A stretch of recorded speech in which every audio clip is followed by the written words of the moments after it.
I woke up to the sound of my phone vibrating on the nightstand. At first I ignored it, rolling over and trying to savor the last few minutes of sleep. But then another notification popped up, and another, and another. Something was wrong. I groggily reached for my phone, squinting at the bright screen.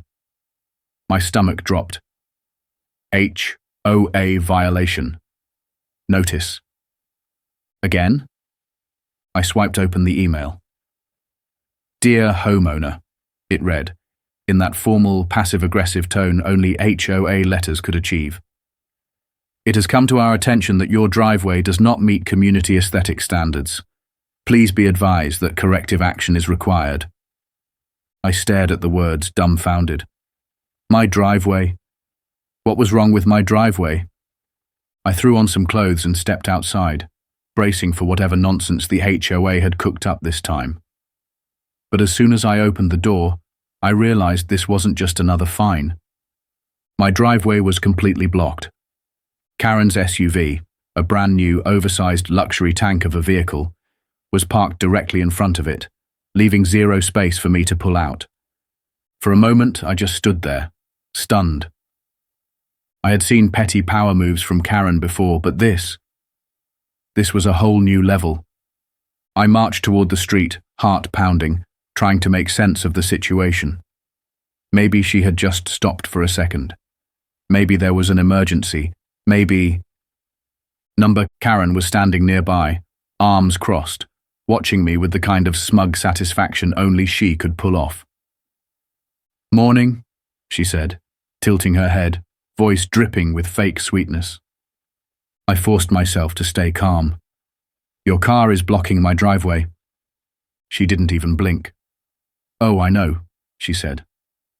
We've had some complaints about your driveway. HOA policy states that we need to conduct a review, and in the meantime, I can't allow further infractions. I stared at her, waiting for the punchline. Complaints? I repeated. From who? She waved a hand dismissively. That's confidential. Of course. I glanced at my driveway. It was a completely normal driveway. Concrete. No cracks. No damage. No wild paint job or weird decorations. Just a driveway. The same one I had been using for years without a single problem. This is ridiculous, I said. There's nothing wrong with it. She gave a dramatic sigh, as if she were being forced to explain simple math to a child. Unfortunately, the HOA board has the final say. Until we complete our review, my car is staying here. I clenched my jaw. Fine, I'll have it towed. She laughed. Actually laughed. Then she pulled out a clipboard, because of course Karen carried a clipboard, and started jotting something down. You can try, she said, not even looking up. But towing my vehicle would be considered harassment under HOA policy, and that would lead to further action. I took a deep breath. I knew her game. She wanted me to lose my temper, to explode, to do something she could use against me. She wanted control. I wouldn't give it to her. Instead, I turned on my heel and walked back inside. That was my first mistake. By the next morning, my patience was already wearing thin. I stepped outside, hoping against hope that Karen had moved her car. She hadn't. She was sitting on her porch, sipping coffee like she didn't have a care in the world. The moment she saw me, she gave a little wave. Morning, she called out. Still working on that driveway situation? I ignored her and pulled out my phone, ready to call the HOA directly. If they had any common sense, they would realize how insane this was. 10 minutes later, I was fuming. The HOA backed her up. Their response was infuriatingly vague. They couldn't disclose specific complaints, but they assured me that my driveway was under review. They also reminded me that community rules must be respected and cooperation with board members is encouraged. Translation: Karen runs this place, and there's nothing you can do about it. I hung up and dialed a tow truck company. If the HOA wouldn't help, I'd solve this myself. Another dead end. "We're sorry," the dispatcher told me, "but HOA disputes fall under private property regulations. You'll have to resolve it with the board." I was stuck. For 3 days, Karen's SUV remained in front of my driveway. I had to park down the street and walk to my own house. Every morning I woke up hoping she had moved it. Every morning I stepped outside and saw it still sitting there, gleaming in the sun like a monument to her pettiness. Then came the fines. Apparently, because I wasn't using my driveway, I was now in violation of negligent property maintenance. I checked my mailbox. More letters, more warnings. Each one carried the same message: pay up, or else. I knew exactly what was happening. Karen wasn't just messing with me. She was setting me up to lose. And I wasn't about to let that happen.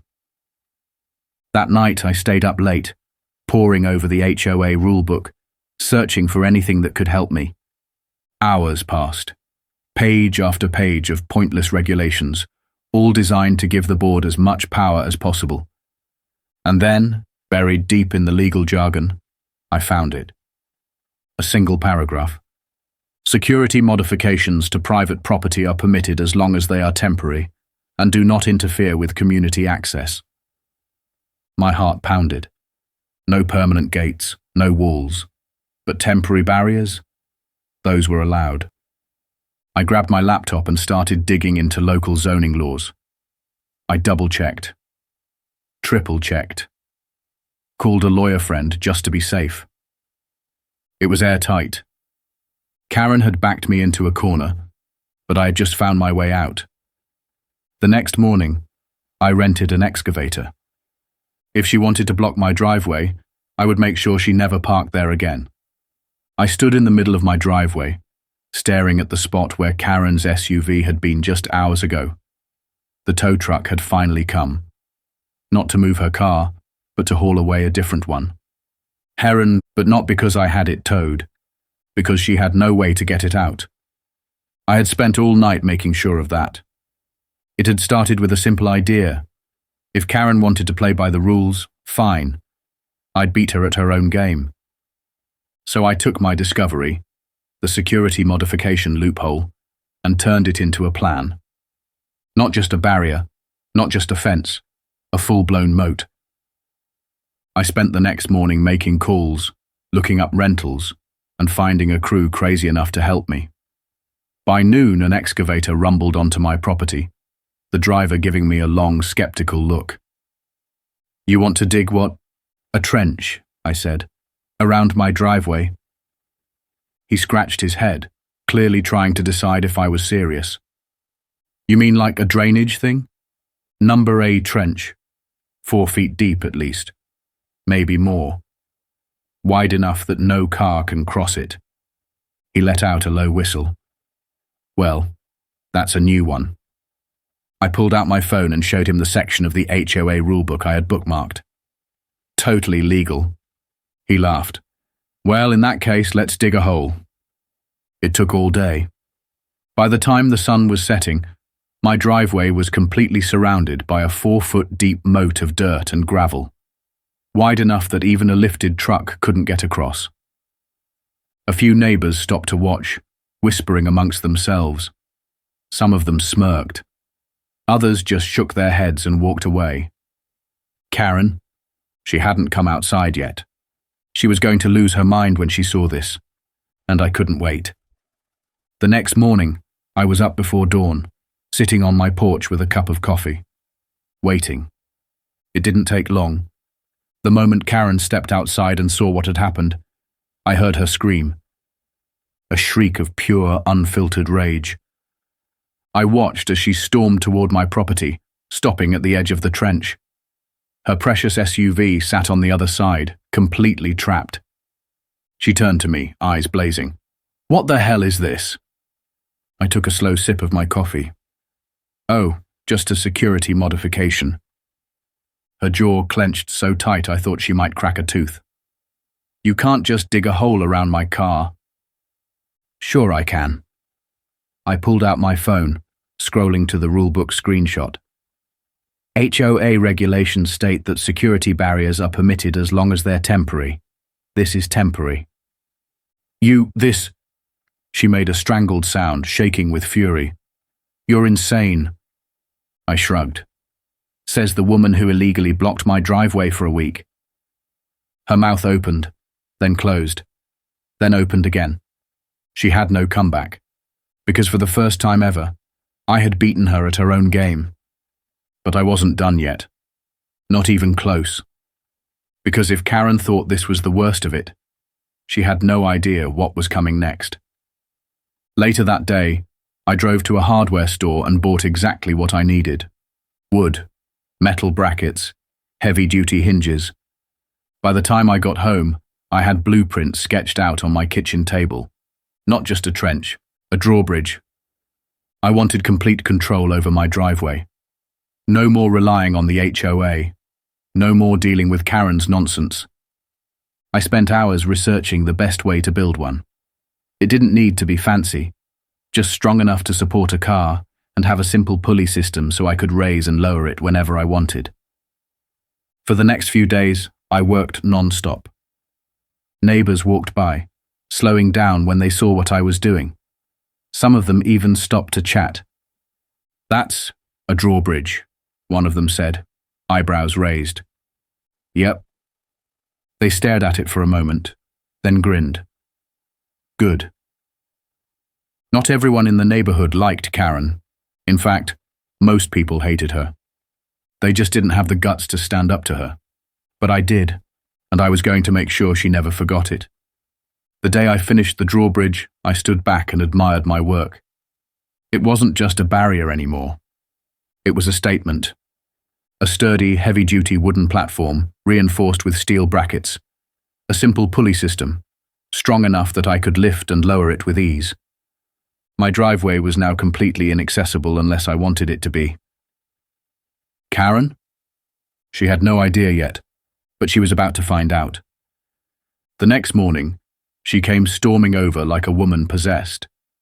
You need to fill in that hole, now. I took another slow sip of my coffee, savoring the moment.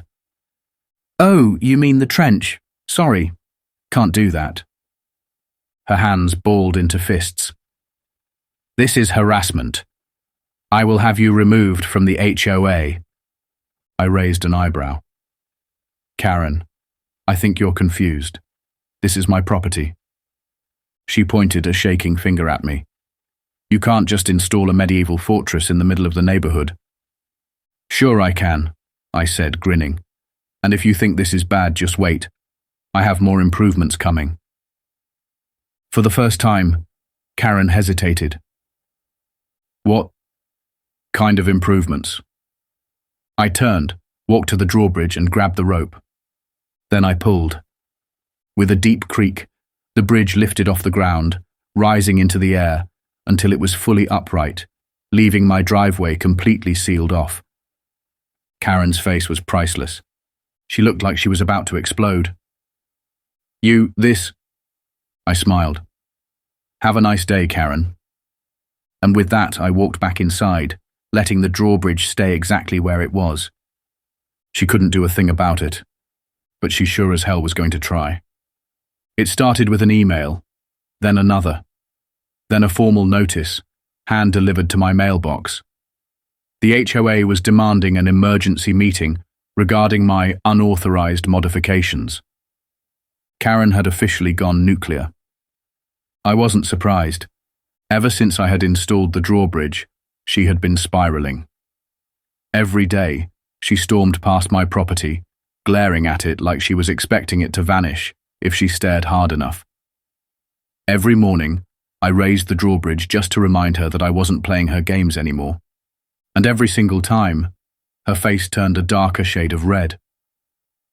She hated it. She hated that she couldn't control me. She hated that I had beaten her at her own game. And now she was doing the only thing she had left, trying to drown me in HOA bureaucracy. I smirked as I read the notice. The meeting was in 2 days. Perfect. That gave me just enough time to prepare a little surprise. The day of the meeting, I arrived early. Not because I was eager, but because I wanted to watch the board members squirm. The conference room was packed, more people than I expected. Neighbors had shown up, some looking amused, others just curious. Most of them hated Karen just as much as I did, but they had never dared to cross her. Until now. At the head of the table sat Karen, wearing a smug expression, as if she had already won. She tapped her fingers against the table, watching me like a cat about to pounce on a mouse. I took a seat. "Let's get this over with," I said. Karen's smirk widened. She cleared her throat, sitting up straighter, adopting that self-important tone she loved so much. "We are here today to discuss the blatant, egregious violations committed by Mr. Last Name in regard to his property." She slid a thick folder onto the table, flipping it open with an exaggerated flourish. Violation 1. Unauthorized excavation. Violation 2. Hazardous structure. Violation 3. I held up a hand. "Karen," I said, "cut the theatrics. You want me to remove the drawbridge. Just say it." A few neighbors chuckled. Karen's jaw clenched. "This isn't a joke. You have broken HOA regulations, and if you do not comply, there will be consequences." I leaned back. "Oh, I know. That's why I brought my own paperwork." She frowned. I reached into my bag and dropped a file onto the table. Karen flinched. "I took the liberty of doing some research," I said. "You see, I read the HOA guidelines, every page, every loophole, and it turns out," I tapped the file, "everything I did, perfectly legal." Karen's face darkened. That's not possible," she stammered. "It is," I said, flipping open my folder. "You see, your own regulations allow for temporary security modifications, which means my trench is legal. There are no rules against installing a temporary barrier for security reasons, which means my drawbridge is legal." I paused, letting the silence hang. "And unlike some people, I actually filed a permit with the city before I started, which means I even have legal city approval." Karen stiffened. I had her cornered and she knew it.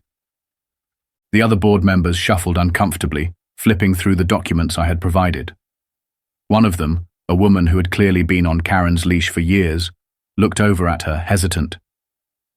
"Karen, if the city approved it, and the rules allow it, I don't think we have grounds to enforce removal."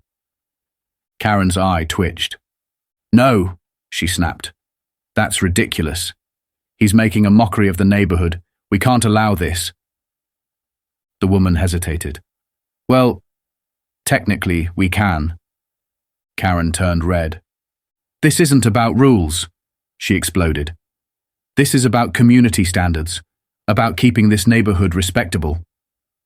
She turned to me, her voice venomous.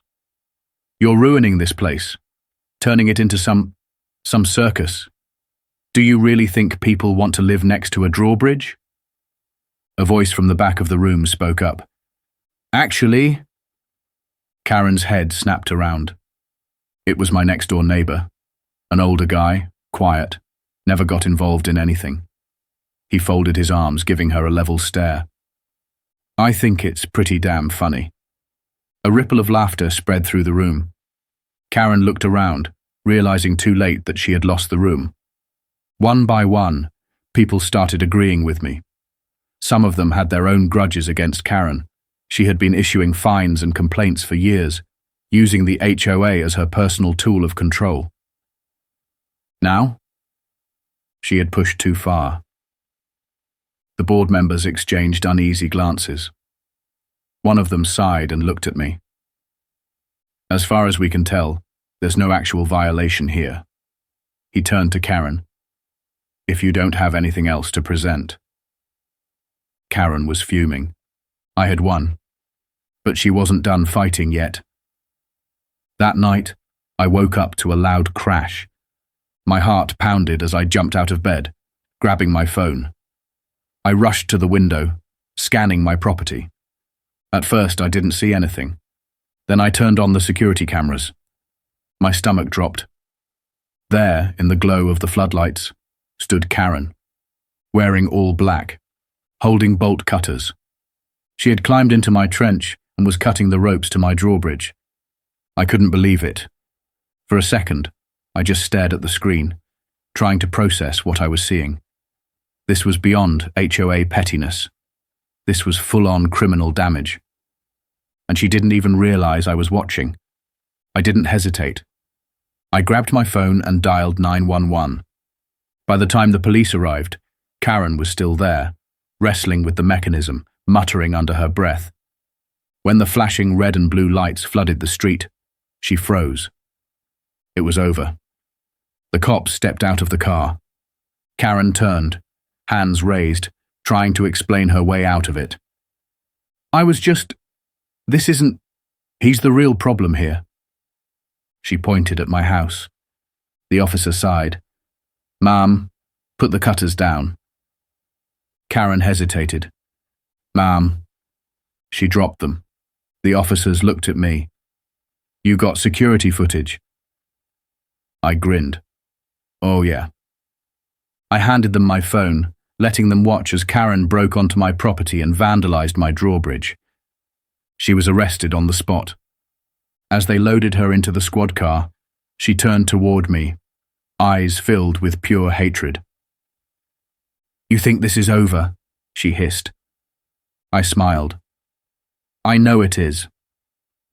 She screamed something incoherent as the doors shut, muffling her rage, and just like that, Karen was gone. For the first time in years, the neighborhood was finally free. Karen was gone, but her mess wasn't. By the next morning, the whole neighborhood was buzzing with what had happened. A few people had seen her getting hauled off in cuffs, and by noon, everyone knew. It wasn't just about the trespassing or the vandalism anymore. The HOA board was now in full-blown damage control mode. The very same people who had let Karen run wild for years were suddenly pretending they had no idea she was capable of something like this. That was funny, because they sure had no problem enforcing her ridiculous fines when she was in power. Now, with her arrested, they were scrambling. They called an emergency HOA meeting for later that week. This time, the topic wasn't me, it was her. And I wasn't going to miss that for the world. The meeting was packed. More homeowners than I had ever seen in one place before. Some of them had been die-hard supporters of Karen, but most of them weren't. The HOA president, a guy who had always played second fiddle to Karen, stood at the front, nervously adjusting his tie. He looked like someone had thrown him into a lion's den. Given the, recent situation regarding former board member Karen, someone coughed loudly. Arrested board member. The room chuckled. The president cleared his throat. Yes, well, due to her actions, the board has voted to remove her from all HOA responsibilities effective immediately. Applause. Actual applause. One woman stood up. That's great and all, but why did it take her getting arrested for you people to do something? The president's face turned red. Karen was a valued member of this board for many years. A guy near the back snorted. Yeah, valued by herself. The laughter was louder this time. The board had lost all credibility. People were finally saying what they had been too afraid to say for years. Then another voice spoke up. Why do we even have an HOA at this point? Silence. The president shifted in his seat. Well, the HOA is here to ensure. The guy who had spoken held up a paper. I checked. Our HOA was optional when this neighborhood was founded. The only reason it became mandatory was because of a vote pushed through by Karen and her buddies years ago. If we wanted, we could have a vote right now to dissolve it. Now that got everyone's attention. The board members started whispering to each other, clearly realizing that they weren't in charge anymore. The motion was made. The votes were counted. By the end of the meeting, the HOA was officially dead.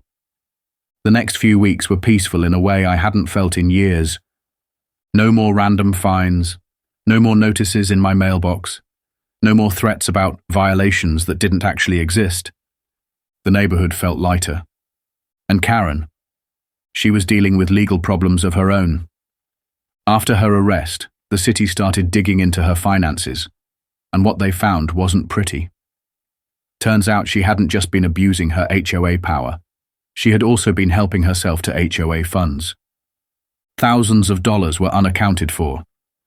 She had used HOA money for business expenses that included things like first-class flights, fancy dinners, and even a luxury spa membership. Once that got out, it was over for her. The homeowners who had been forced to pay her bogus fines demanded refunds. The city pressed embezzlement charges. And Karen? She ended up having to sell her house to cover legal costs. The day she moved out, I made sure to be outside, sitting comfortably in a lawn chair as she loaded the last of her things into a moving truck. She saw me. I raised my coffee cup in a silent toast. She didn't say a word. Just got into her car and drove away for good. The months that followed were strangely amazing. With the HOA gone, the neighborhood became an actual community again. People started talking to each other instead of fearing ridiculous fines. Someone down the street put up string lights in their yard. No one complained. A guy repainted his house a bright blue. No one cared. For the first time, it felt like people could just live their lives without walking on eggshells. And my Drawbridge? It became legendary. Kids in the neighborhood started calling my house Castle Jake. Parents walked by with their kids just to watch me raise and lower it. At first, I thought about taking it down. But honestly, I kind of liked it. It was a reminder. A reminder that, when push comes to shove, sometimes you have to stand your ground. Sometimes you have to play the game better than the people trying to control you. And sometimes, just sometimes, you have to build a freaking moat. I installed a plaque on the edge of the trench, just for fun. In memory of HOA tyranny. Every now and then, a neighbor would stop by, read it, and chuckle. One evening I was outside grilling when an older neighbor, one of the ones who had lived here the longest, wandered over. He stood there for a moment, watching the sunset, before shaking his head with a grin. "You know," he said, "I always thought someone would take Karen down eventually, but I never imagined it would be with a drawbridge." I laughed. "Sometimes you just have to get creative." He nodded, watching the neighborhood settle into its new, peaceful normal. "Well," he said, "whatever you did, it worked. This place is better now." I looked around, taking in the quiet, the sense of freedom that had finally returned. "Yeah," I said, "it is." For the first time since moving in, I actually felt at home.